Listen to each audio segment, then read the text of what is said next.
Hi, Todd Martin here. In this special video, I'm going to be doing a combination of Tai Chi code and walking code all at the same time. That's because I'm going to be addressing one of the core fundamental techniques of the Tai Chi code and the walking code, and that is the core technique of push.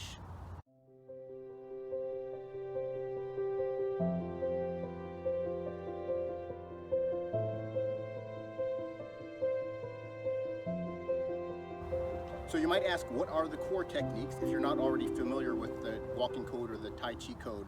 The core techniques are my way of defining the abdominal core movements and the hip movements that create the 8 fundamental movement principles that we use in daily life. In Tai Chi, these are called the 8 energies or 8 fundamental techniques, and they are felt to create every movement that we do. Some combination of those 8 movements creates every single movement in Tai Chi. When we apply this to daily life, those same fundamental energies can be applied and are responsible for all the movements we do in our daily functional life. What I've done is taken the metaphorical yin and yang descriptions from Tai Chi and turned them into practical core analysis that you can use in your day-to-day movements, and we're going to describe the movements that you do each day and tell you how the core is used to create those movements. The purpose of Tai Chi itself and of the walking code and the Tai Chi code is to understand how the body is supposed to move. That's why Tai Chi has been found to be the most helpful exercise for balance and preventing falls as people get older. It's because it really teaches people how to use the core properly, and in most exercises we do and most types of fitness that we do, nobody ever really describes what the core is doing. We hear a lot of descriptions about what the legs are doing, but in fact, the leg movements are really a reflection of what's going on in the core. The challenge is what's going on in the core is difficult to see visually because you can't see all the rotations of the spine going on. The 8 core techniques of the walking code and the Tai Chi code describe those 8 energies in a more practical way that you will be able to use in your daily life. As I said, this video is going to be on the core technique of push. I'm particularly using this core technique because it is the same in the Tai Chi code as it is in the walking code. Because we all know, generally speaking, what a push is. The 7 other energies in Tai Chi are described in terms of martial arts actions, which aren't really applicable to your normal life. So I've renamed them in a way that's more practical and useful with daily normal activities. However, push is the one core technique where the relevance in Tai Chi is really similar to the relevance in normal daily activities, and we can all understand that same terminology and see what we're talking about.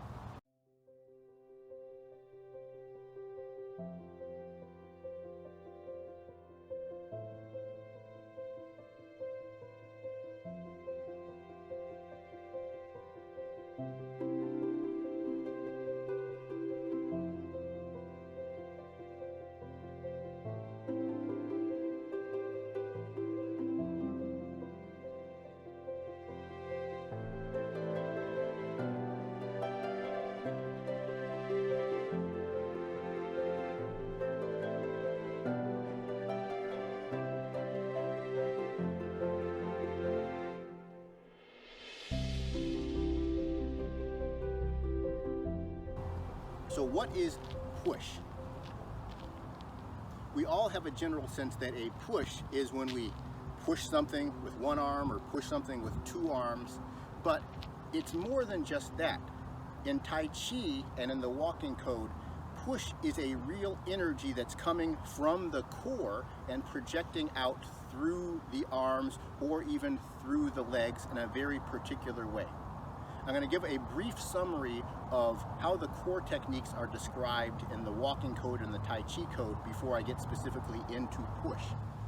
Every movement that we do has a component of rotation of my thoracic spine in the chest, a component of rotation of my lumbar spine in the abdomen and the back, and a component of either flexion or extension of my right hip or flexion or extension of my left hip. All of our movements are not done by one or two of these things going on at the same time. Every movement when we're standing up is a combination of these three elements acting all simultaneously to produce one energy. When we do most movements in life, what we're doing is stringing one of these techniques into another, into another, into another to produce what we normally see as regular movement, like walking upstairs, walking downstairs, or walking across the street. We're sequencing one of the 8 techniques after the other, after another, in a cycle that we learn just through body memory over time, and we don't generally understand intellectually. But in this video, we're going to try to get a more intellectual understanding of the core technique of push, so you'll know how to use it better and when not to use it. And that's going to help with your walking technique, and if you're studying Tai Chi, it will also help with your Tai Chi technique. So, push. Push has an element of upper torso rotation, an element of lumbar spine rotation, and an element of hip action. In my description of push, let's start with the energy of the hips. The hips are represented by the top line of the Tai Chi trigram of push. You can see on my pictorial that that is a solid line that represents yang energy, or more aggressive or offensive energy. Yang energy in the hip is extension, meaning I'm pushing my knee backwards against the ground, and that's propelling me forward towards my opponent. That's why that's a yang energy. Versus a yin energy would be me lifting my hip or flexing it, and that's not driving me towards the opponent. So that's more of a defensive or a retreating technique, and that's a yin technique. So in push, we have extension of my hip, which is yang, a solid line. Then let's address the upper torso or thoracic spine rotation. The upper torso is going to be turning away from the extending hip. So if I'm pushing off my right hip, my upper torso on the right side is going to be turning forward, or really turning counterclockwise, forward and counterclockwise, away from the extending hip. This is a yin technique of the upper torso. So turning away from the extending hip is yin. That's represented by the broken second line of the trigram in Tai Chi. Turning away from the extending hip is less aggressive or offensive than turning towards the extending hip, because I'm not projecting my energy off of the hip, I'm really moving away from the hip. Versus if I'm going to turn my upper torso on this side towards the extending hip, you're going to see projection of my left hand off of the energy from the hip. When I do my right hand, the right hand is not projecting off of the extending hip, it's really moving away from it. It's like if I was going to hit a baseball and the baseball is coming towards me and I hit it, it's going to have much more energy because it was moving into the baseball bat than if I toss the baseball away from me and then try to hit the ball as it's going away. There, the energies subtract from each other, versus when the ball is coming towards the bat, the energies are additive. So we have extension of my right hip if I'm doing push from the right hip. Upper torso on the right is turning counterclockwise, and then the lower torso, or the lumbar spine, which is activated by my lower abdominal rotation, turns towards the extending hip. So I'm turning my belly button and my lower abs towards the right and tucking my pelvis on the right. Those are all lower abdominal core rotation movements that are going to project energy off of my extending right hip. That's why that is a yang movement. When I turn my lower torso and pelvis at the same time towards my extending hip, it projects my body forward, more so than if I turn my lower torso this way and I'm turning away from the extending hip.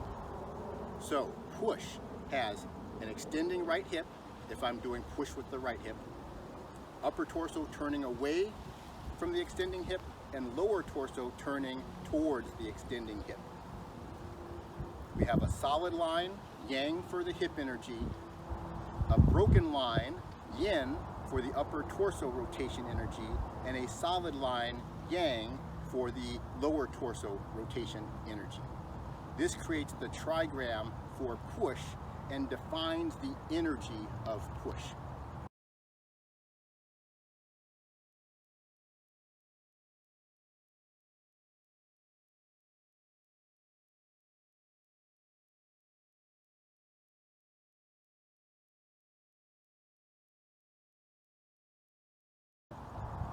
Now I've just described the core movements in push. With each of the 8 energies in Tai Chi and in the walking code, there's also peripheral energies or actions that occur at the same time. Those are going to be movements in the knees and in the ankles. Each movement that we do has a particular setup of knee and ankle energy, and this is to make sure that our bodies stay balanced in an upright position. That requires real coordination that's too fast for us to do consciously. It has to be reflexive or unconscious to happen fast enough. Let me just give you a quick example. If I'm standing here balancing, you can see my ankles, or let me step back to make sure you can see my ankles. What would happen if I were to simply take my ankle joints and plantar flex, push my feet down towards the ground without activating anything else at the same time? If I keep my whole body relaxed and push my feet down towards the ground, I will fall over backwards instantaneously. Our body and our brain can't allow this to happen. Our balance can't be so arbitrary. It has to be reflexive, meaning any motion of my ankles has to be accompanied immediately by action of the rotation of the core and the knee joints in order to keep myself vertical. That's why we have 8 fundamental energies rather than every movement that we do being completely happenstance and random. There is no randomness in movement, and that's what allows humans to stand upright. So let me describe the peripheral elements in push. In push, the knee action is going to be flexion of the knee on the opposite side of the extending hip. So if I'm pushing with my right hip, my left knee is going to bend. How you can test this out is if you get in this pushing position and you try to flex your knee on the left, it's in a nice stable position. You're not going to move because this knee is actively flexing. What if I extend this knee, trying to use the same energy, and I extend this knee? It's going to topple me off balance. What if I extend my right knee? You think that my right knee is extended in this position, but it is actually just passively extended. What I did was pulled myself forward with flexion of this knee, not with extension of this knee. If I take my right knee and I extend it, it's going to pitch me over forwards. So you need to have a coordinated knee action that accompanies the core actions in any of the 8 core techniques. And in push, it's going to be flexion of the knee on the opposite side of the extending hip. Let me show you sideways. As I execute a push, my left knee is going to flex as my right hip extends, pushing back off the ground. My upper torso on the right turns counterclockwise, and my lower torso on the right turns clockwise, resulting in a straight forward push. That's why you can't see the rotation happening when I push forward, because the upper and lower torso are turning in opposite directions, which I call torsional rotation. Now, for the ankle action in push, the ankle action is going to be plantar flexion, or pointing of the ankle on the side of the extending hip. So, resuming this push with my right hip, my ankle on the right is going to push down against the ground, or plantar flexion. My left knee is flexing, right ankle plantar flexing, and then I have the 3 core elements. From the side view, I'm pushing, my right ankle is pushing down against the ground. pushing the ball of my foot down against the ground as my left knee flexes. If I were to take that away and try to dorsiflex or pull up my ankle, it would destabilize my position. It has to be pushing down. It's part of the reflexive core action of push. Likewise, if I were to flex my forward ankle, it would also pull me over in a destabilized position. Every core technique and every technique in Tai Chi has a very specific relationship between the knee and ankle elements and the core elements. It's just that it's very difficult to see them, but as I go through some particular examples of push, you're going to see consistently over and over again how these relationships of core energy to knee and ankle energy do not change. They are absolutely fixed as long as we want to stand straight up. You can violate the rules intentionally, but you won't stay in a balanced position if you do that.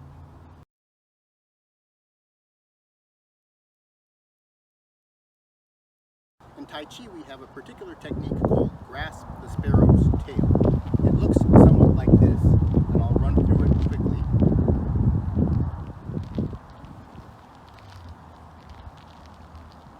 This technique of grasp the sparrow's tail has 4 of the 8 Tai Chi energies named explicitly. That's different than any other movements in Tai Chi where the names are not actually called out.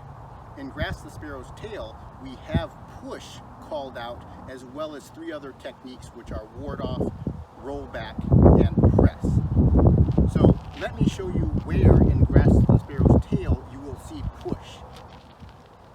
As I go through these motions, I get into a position here with my weight back on my right leg and my left leg forward. I'm going to shift my weight forward. This is called press. Let me go back. I'm going to shift my weight forward.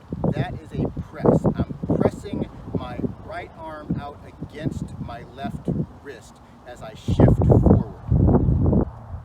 At this point, I push the arms open, and that is the first element of push in grasp the sparrow's tail.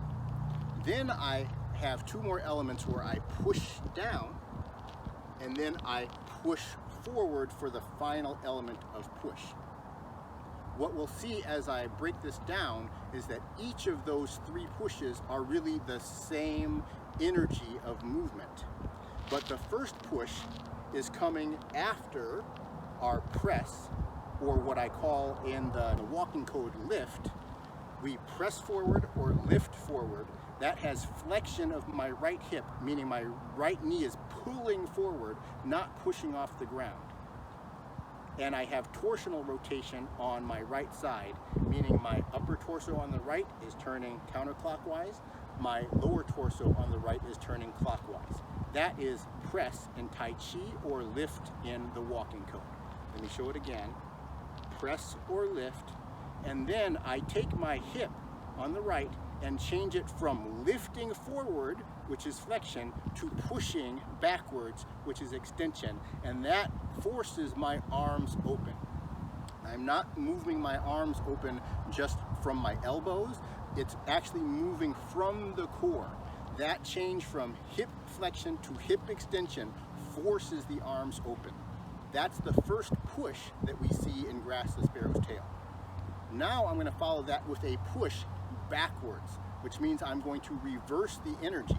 I'm going to change my hip energy from right hip extension to left hip extension, which is pushing my knee back against the ground again, pushing the knee back, that's hip extension, and I'm going to change my upper torso rotation to clockwise and my lower torso rotation to counterclockwise, and I'm going to end up pushing down.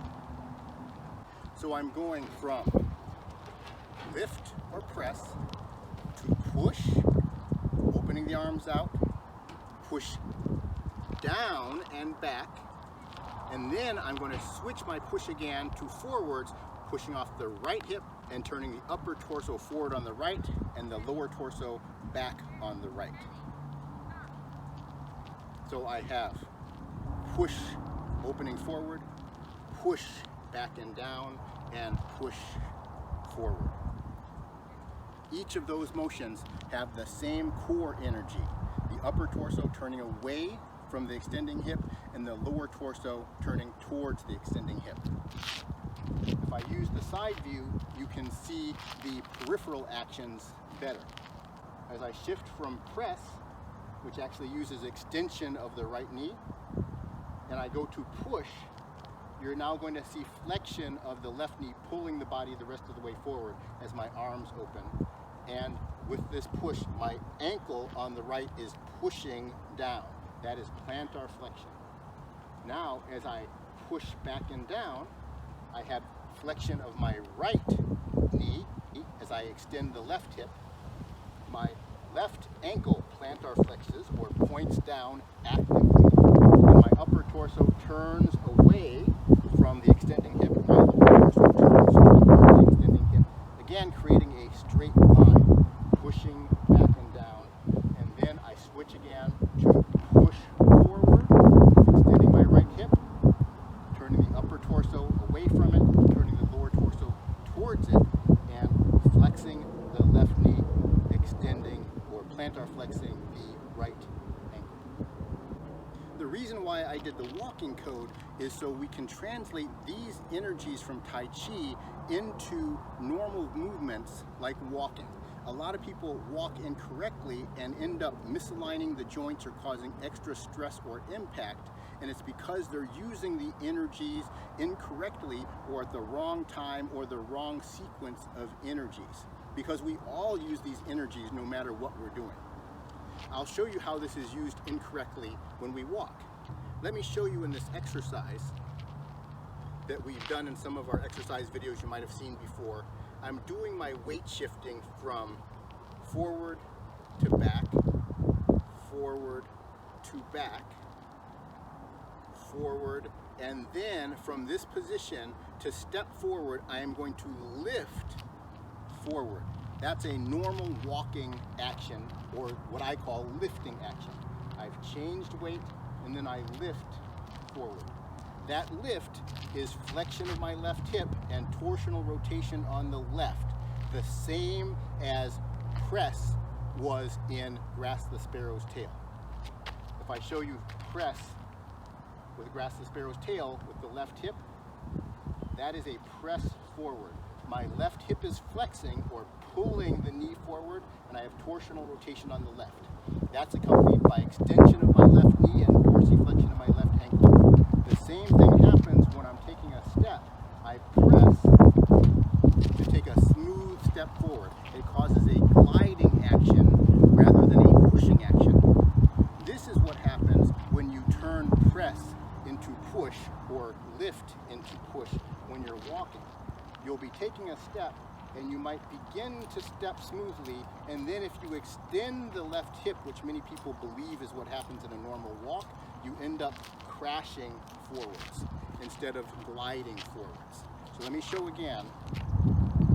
In a normal walk, I go from this position here and lift forwards, and then I keep repeating the sequence. In a dysfunctional walk that has a very heavy heel strike, what people often do, they might begin to lift forward and then they push and then they crash into the heel. When they crash into the heel, then they lift forward and they crash again. And they keep repeating the sequence of lift from this position, crash, lift, crash. That's because they are using the core technique of push at the wrong time. We should not be pushing forwards when we walk. Each step is a lift forward, lift forward, lift forward. It's a very different usage of the hip than in a push. Now I'm going to take my little step and show you how push is used in another common way when we walk, and that is push with a free leg hip extending. When I step down from a stair, I'm going to extend my free leg hip with torsional rotation on that side, meaning my upper torso is going to turn to the left or counterclockwise as I extend my right hip, and my lower torso is going to turn towards the right. That's going to cause me to descend the step. You'll notice the peripheral actions at the same time, are flexion of the knee on the opposite side from the extending hip, and plantar flexion of the ankle on the side of the extending hip. Or that's why my ball of the foot reaches down towards the ground automatically before I change weight. This is an automatic response. This is an automatic sequence that happens to make your body stay perfectly upright if you do it correctly. I go from this position and I push down and land with almost no impact. If you do a different combination of core movements, like stepping forward and then trying to just change weight, you might fall off the step, or there's all kinds of ways to do it incorrectly. But if we understand the real core movement of push, we understand how to rotate the core in the right manner to get the movement to happen effectively. I'm now going to show one final example of push used when we walk normally, but used in an effective manner, and that's when we're walking up a hill. When we're walking up a hill, we are using the lift energy that we previously used to step forward to lift the body up, because we're now not on level ground anymore.